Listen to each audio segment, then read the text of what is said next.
just want the money, man. Fuck all the goobies and fuck all the fame.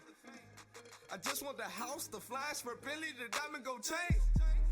You hearing them, coach? You hearing the crowd? They screaming my name. Wait for.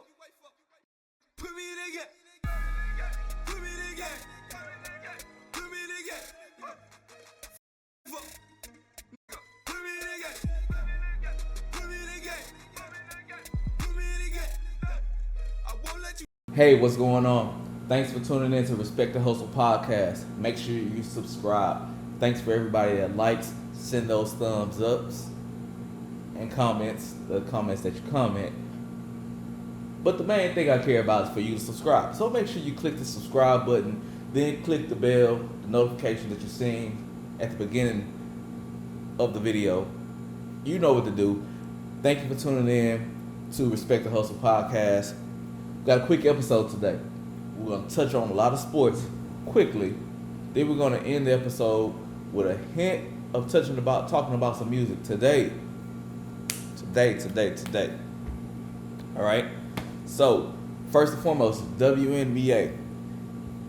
We're going to look at Lisa Leslie linked up with Angel Reese. Shout out to the Angel Reese show, the Angel Reese podcast. She's getting a lot of big names on there. Lisa Leslie, Hall of Famer, basketball Hall of Famer. Great.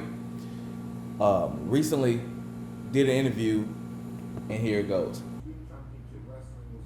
The people want to know, though, will you ever be a head coach for a WNBA team? You know what? I'm going to say this for the first time. I put my name in a hat to coach this year for two teams, all the way down to the end. I won't say who those two teams are, but I did not get The job. picked. And I felt like I would never make another attempt to go into coaching. Really? In the WNBA, yes, because, you know, it's like you got to be 10 times as great as a Black woman in this industry. There's only one left, I And- think. One left. When I tell you that who these people hired is not better than me and what I could do for this team and players, but it's okay. So, if we're sitting here, what do y'all think about it? Comment below. What teams? She said she put her name in two hats. What teams do you believe that she could be mentioning? It was 7 changes to the 13 teams, generally speaking, because we do got a new WNBA franchise. It was the Golden State, their franchise. They're about to go into their first year, and Natalie Nakasi is their inaugural coach for their inaugural season. So, if we take that away, you have the Dallas Wings, Dallas, Chicago, that replaced their coaches. The Connecticut Sun replaced their coach. The Washington Mystics and the Indiana Fever. Okay, so also, forgot to mention, LA Sparks. They also have a new coach this year. If we know, Lisa Leslie, LA legend, LA Sparks. I believe she was one of the first players to play for LA.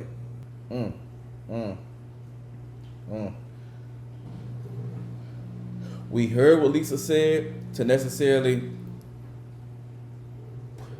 get this spot. I can understand why she said she would never, do it again. What's for her is for her. What's going to be for her is going to be for her. You're never going, no matter what Lynn Roberts do out there in LA, they got some new pieces this year. Not only coaching staff-wise, but player-wise,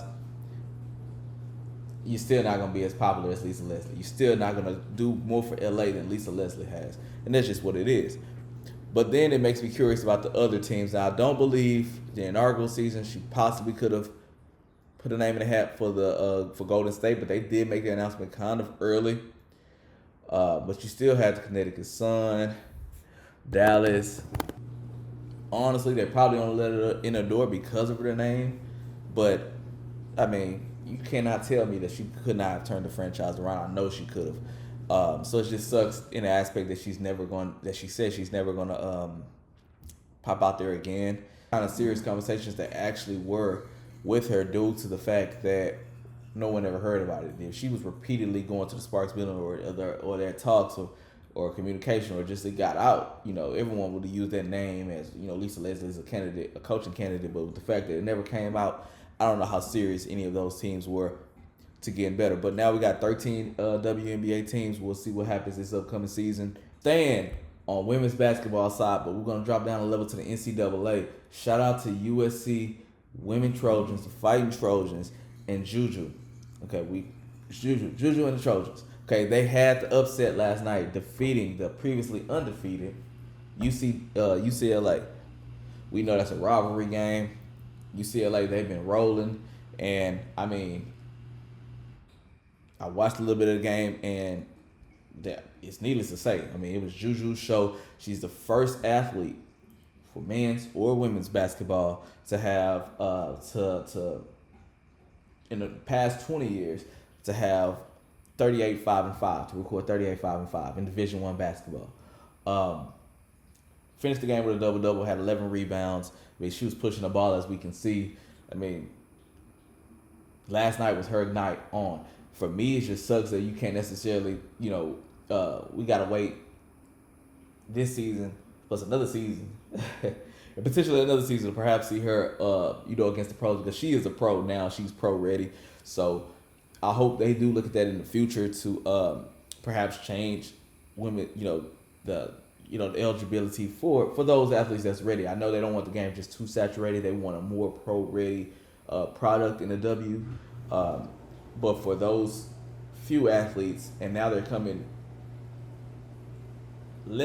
far in between, with her, DePage, the young ladies, a couple of the young ladies out there in Notre Dame.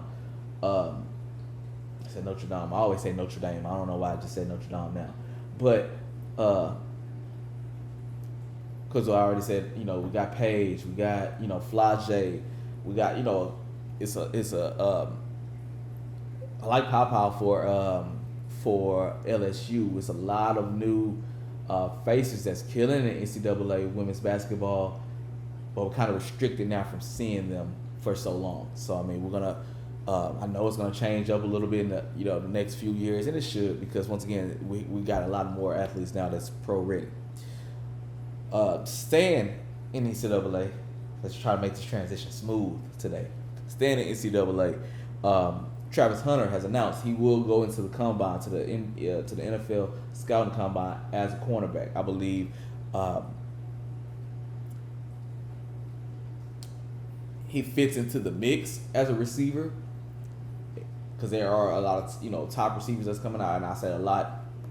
Him and T-Mac, you got a couple of other guys that have done their thing in college. Respectfully, and they're gonna put their names in the NFL draft as well, and some of them are going to the combine. But I know for the DB side, there's no other DB, cornerback or safety, either safety, that's as dominant as Travis Hunter. So I know that's going to be his dominant side. I know he's already speaking to NFL teams and letting them know he wants more than a gadget pack per se. But I believe any team, honestly, similar to how they always put it, I mean, obviously shut down corner, but you can't have him on the sideline when your defense is getting torched, and then you can't have him on the sideline when your offense can't move the ball. And he's a receiver that's going to track the ball. His tracking is nonetheless, his tracking is premier. And he's an athlete enough to go get it and make the play after the ball. I mean, he's that dynamic. You need him at least on the field. Any smart team would need him at least on the field 50% offensively of the time. I know you're going to protect your investment, because at this point everything's a business. But at the same time, if we're talking about business is selling tickets, business is winning games. You sell tickets when you win games. So you can just say winning, but yeah, winning. If you're winning, you sell tickets. You're able to do sellouts. You're able to raise prices. You're able to do merchandise. You're able to continue to win, and everything just goes into each other. And so, put that on him in order for him. I mean, the best ability anywhere is availability. I've said that all my life, and You just gotta do what you gotta do. You know, everyone think about how we grew up starting and finding a love for any game. You know, we've played everything. We didn't go on the sideline, we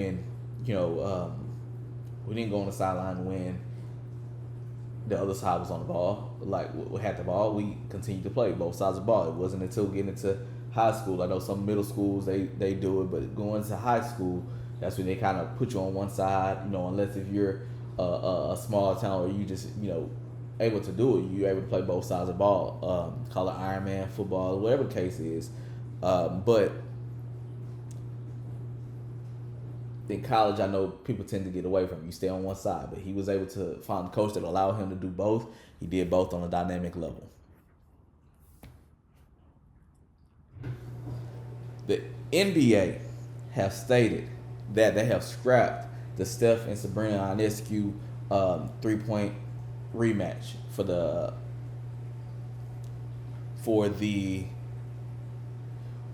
All-Star weekend. They said they was not able to find any idea to pretty much top last year's thing. I think due to the fact that Caitlin Clark stated she's not going to do it, that nipped that in the bud. They were going to grab Steph, they was going to grab somebody else, and they was going to grab Sabrina, and they was going to grab Caitlin, and have the shootout. And Steph and Sabrina versus Caitlin and Clay would have been a premier type thing. There would have been a watch party due to the fact that Clay and Steph now especially go against each other, and we know they're two of the greatest shooters of all time. And Sabrina and Caitlin were that would have against each other. But Caitlin said her first 3-point contest will be in a W, so we definitely want to see what that's going to look like.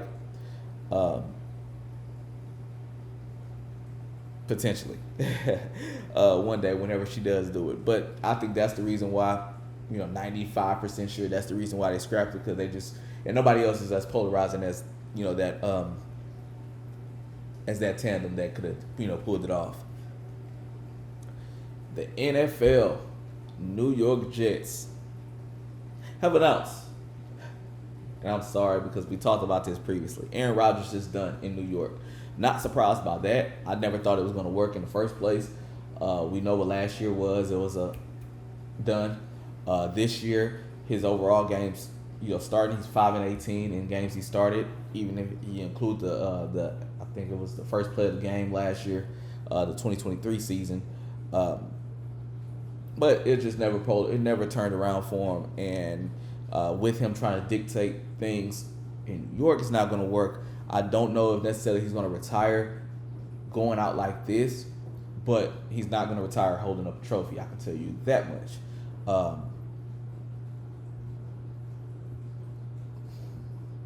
Can't say nothing else productive about that team, him, none of that. So we're done with that. All right. Lastly, today, going to music for a little bit. Today, Friday, we know that Drake, Party Next Door, have released a project. I was about to get on here and call it Money, Money, Money for You. But I think the title of it is Send Some Sexy Songs for You. Something like that. I haven't listened to it. So I'm not going to give a take on the actual music until I listen to it. When I listen to it, it's going to come to you. So once again, make sure you click like, comment, subscribe. Send that notification bell on, because when it drops, I'm going to do a review. When it's dropped, I'm going to do a review. I'm going to give you my honest take on the review, because I can tell you now, and I'm going to put on my shades for this part.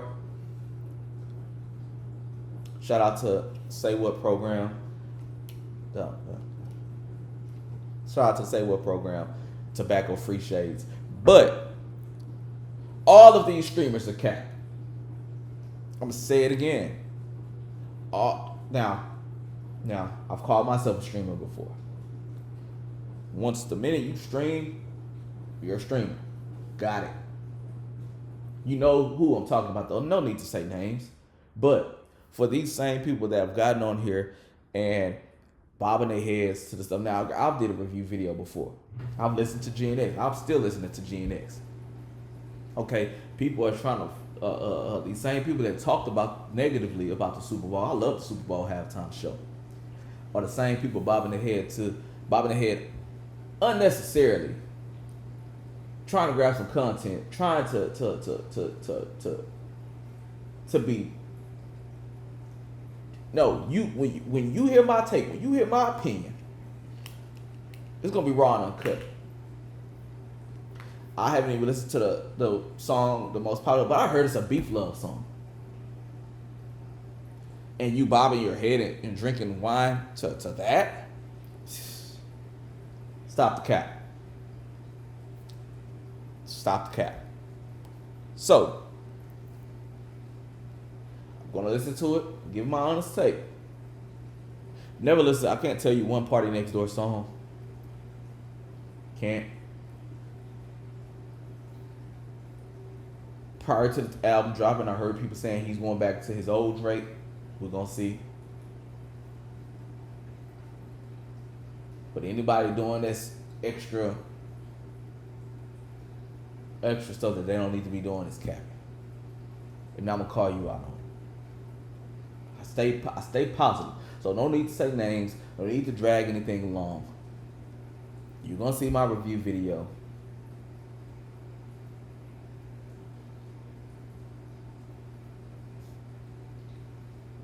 Thanks for tuning in. Make sure you click like, comment, subscribe. Peace. I just want the money, man. Fuck all the groupies and fuck all the fame. I just want the house, the flash, for Bentley, the diamond gold chain. You hearing them, coach? You hearing the crowd? They screaming my name. Wait for. Put me in again. Put me in again.